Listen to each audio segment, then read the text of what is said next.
Assalamualaikum warahmatullahi wabarakatuh. Perkenalkan, nama saya Yuliana Nurdin. Saya kelas 4C, jurusan Pendidikan Guru Sekolah Dasar, Fakultas Ilmu Pendidikan, Universitas Negeri Gorontalo. Nah, kali ini saya akan membahas tentang problematika dalam pembelajaran IPS. Mari kita simak penjelasannya. Istilah ilmu pengetahuan sosial merupakan terjemahan dari social student. Istilah ini digunakan di sekolah-sekolah Amerika Serikat. IPS dapat diartikan dengan menelaah atau kajian tentang masyarakat. Dalam mengkaji masyarakat, guru dapat melakukan kajian dari berbagai perspektif sosial, seperti kajian melalui pengajaran, sejarah, geografi, ekonomi, sosiologi, antropologi, politik, pemerintahan, dan aspek psikologi sosial yang disederhanakan untuk mencapai pembelajaran. Di era globalisasi telah mengantarkan kita pada perubahan yang sangat cepat, seiring dengan perkembangan zaman yang dibarengi dengan bertambahnya tingkat pemahaman dan juga pengetahuan manusia di bidang sains dan teknologi, yang akhirnya membawa banyak dampak bagi kehidupan manusia secara umum, baik positif maupun negatif. Untuk mengiringi kemajuan yang berjalan sangat cepat, sampai saat ini kita masih menggantungkan harapan pada pendidikan untuk tetap mengawal dan menjaga kehidupan sosial masyarakat yang terus berubah. Yang dihadapi pembelajaran IPS sepantasnya mulai membenahi diri, baik dari bergeser dari tatanan epistemologi ke arah yang pengembangan yang inovasi, dan juga solusi bagi perkembangan pendidikan IPS ke depannya. Pembelajaran IPS di sekolah juga belum maksimal dalam melaksanakan dan membiasakan pengalaman nilai-nilai kehidupan demokratis, sosial kemasyarakatan dengan melibatkan siswa dengan komunitas sekolah dalam berbagai aktivitas kelas dan sekolah. Selain itu, dalam pembelajaran IPS lebih menekankan pada aspek pengetahuan, fakta, dan konsep yang bersifat hafalan belaka. Inilah yang dituding sebagai kelemahan yang menyebabkan kegagalan pembelajaran IPS di sekolah atau madrasah di Indonesia. Selanjutnya, saya akan membahas masalah-masalah dalam pembelajaran IPS. Yang pertama, ada pendekatan teacher center. Nah, pada pendekatan ini di mana proses pembelajaran lebih berpusat pada guru, hanya akan membuat guru semakin cerdas, tetapi siswa hanya memiliki pengalaman mendengar paparan saja. Output yang dihasilkan oleh pendekatan belajar seperti ini tidak lebih hanya menghasilkan siswa yang kurang mampu mengapresiasikan ilmu pengetahuan, takut berpendapat, tidak berani mencoba, yang akhirnya cenderung menjadi pelajaran yang pasif dan miskin akan kreativitas. Selanjutnya, dominasi metode ekspositori. Metode ekspositori sering dianalogikan dengan metode ceramah karena sifatnya sama-sama memberikan informasi. Popham dan Baker menjelaskan bahwa setiap penyajian informasi secara lisan dapat disebut dengan ceramah. Metode ekspositori bukan hanya penyampaian dengan cara ceramah saja, tetapi bisa dengan cara yang lain, seperti yang disebutkan tadi. Metode ekspositori lebih cenderung pada pembelajaran dengan cara ceramah. Masalah selanjutnya yaitu tumbuhnya budaya belajar verbalistik.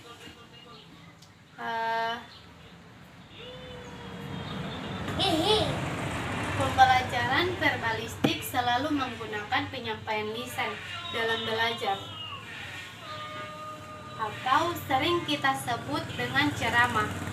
Guru yang selalu berceramah dalam kelas akan cepat membuat siswa menjadi bosan, sehingga pembelajaran tidak efektif lagi.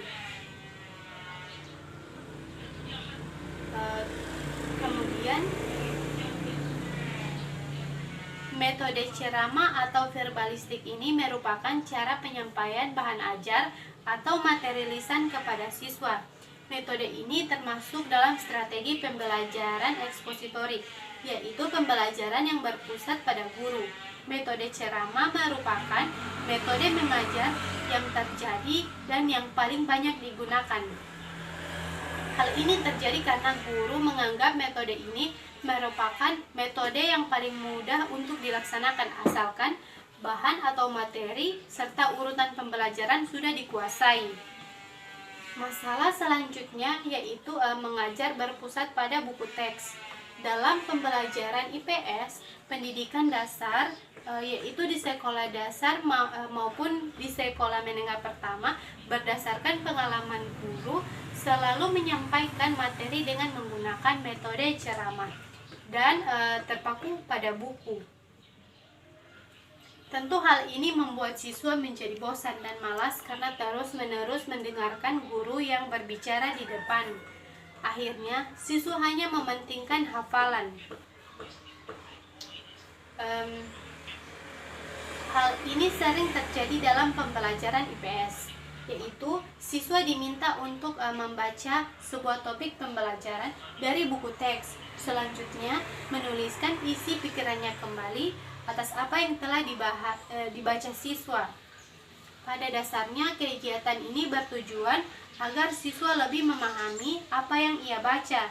Tetapi, dampak negatifnya adalah siswa akan cepat bosan, ditambah lagi siswa akan kekurangan referensi dalam menyelesaikan isi pikirannya karena hanya akan berpatokan pada buku. Selanjutnya yaitu evaluasi yang berorientasi pada kognitif tingkat rendah. Karena dalam menyampaikan serta mengevaluasi hasil belajar siswa, guru menggunakan standar rendah, yaitu hanya pada tingkat kognitif saja, atau pada tingkat pengetahuan dan pemahaman yang tidak sampai pada tingkatan aplikasi, analisis, sintesis, dan evaluasi. Belum juga mencakup pada aspek afektif dan psikomotorik siswa. Bahkan, jika terdapat siswa yang bergerak ke sana kemari, yang banyak bertanya dan dikategorikan sebagai siswa yang nakal atau tidak baik. Padahal anak berusia 6-8 tahun di mana koordinasi psikomotorik semakin berkembang. Permainannya bersifat kelompok, tidak terlalu tergantung pada orang tua. Kontak dengan lingkungan luar sekolah semakin matang, menyadari kehadiran alam di sekelilingnya, bentuk lebih berpengaruh daripada warna. Rasa tanggung jawab mulai tumbuh. Puncak kesenangan bermain adalah pada umur 8 tahun.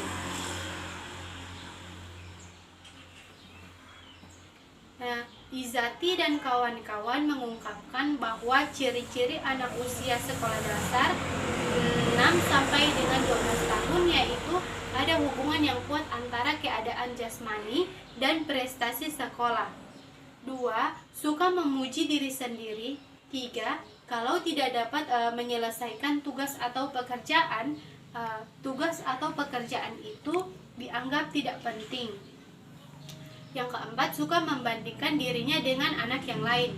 Nah, jika hal itu menggantungkan dirinya. Kelima, suka meremehkan orang lain. Dan yang keenam, perhatiannya tertuju pada kehidupan yang sehari-hari. Yang ketujuh, rasa ingin tahu, ingin belajar dan realistis. Yang kedelapan, timbulnya minat kepada pembelajaran khusus. Kesembilan, anak memandang nilai sebagai ukuran yang tepat mengenal prestasi belajar di sekolah. 10. Anak-anak suka membentuk kelompok sebaya atau bargroup untuk bermain bersama. Mereka membuat peraturan sendiri dalam kelompoknya.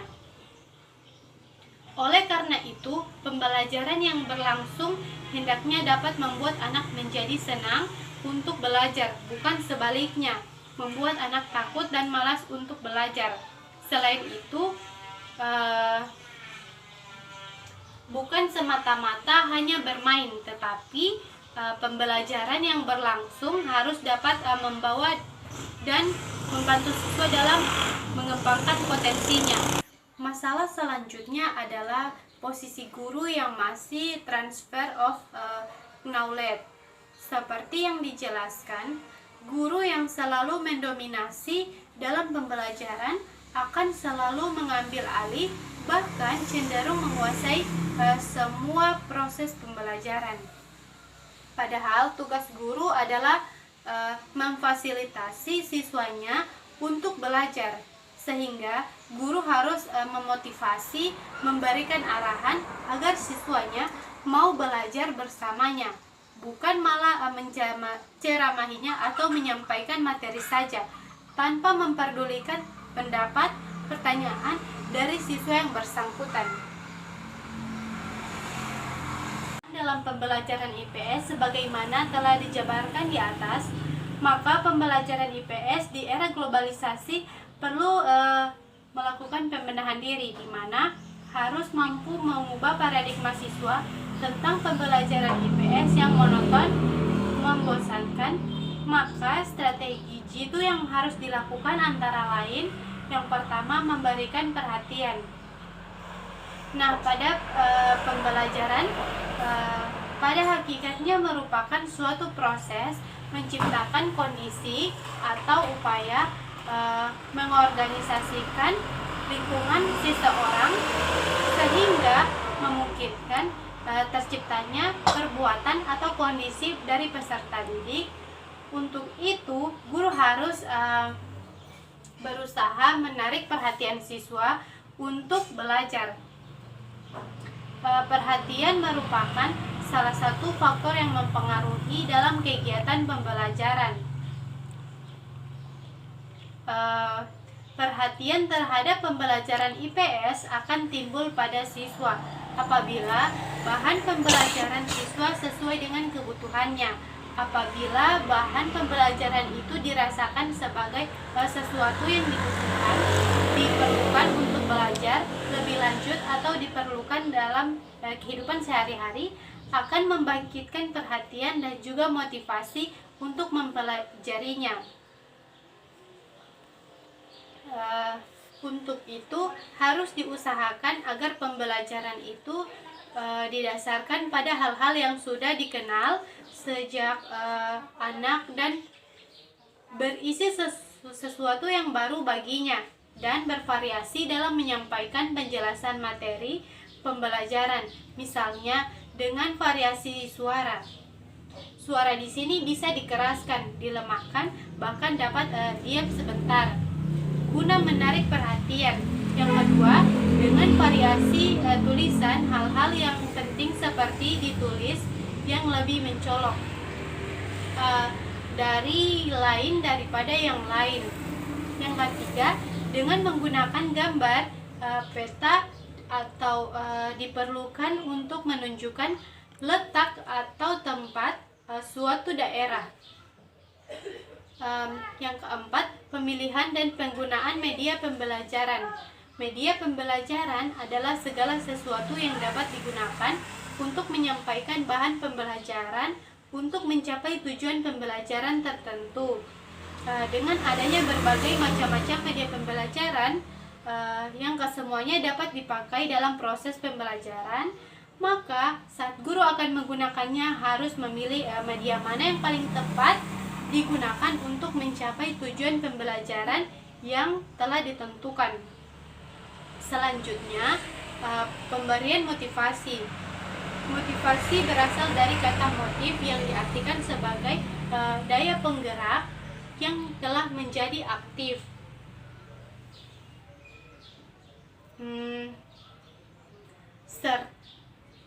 Sentain mengatakan bahwa motivasi adalah sesuatu pernyataan yang kompleks di dalam suatu organisme yang diarahkan kepada tingkah laku terhadap suatu tujuan atau perangsang.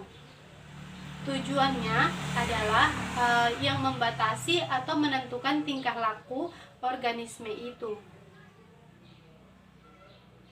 Kemudian, motivasi diperlukan dalam menentukan integritas usaha belajar bagi para siswa. Menurut Jamara, ada 3 fungsi motivasi, yakni yang pertama, motivasi sebagai pendorong perbuatan. Motivasi berfungsi sebagai pendorong untuk mempengaruhi sikap apa yang seharusnya anak didik ambil dalam rangka belajar. Yang kedua, motivasi sebagai penggerak perbuatan.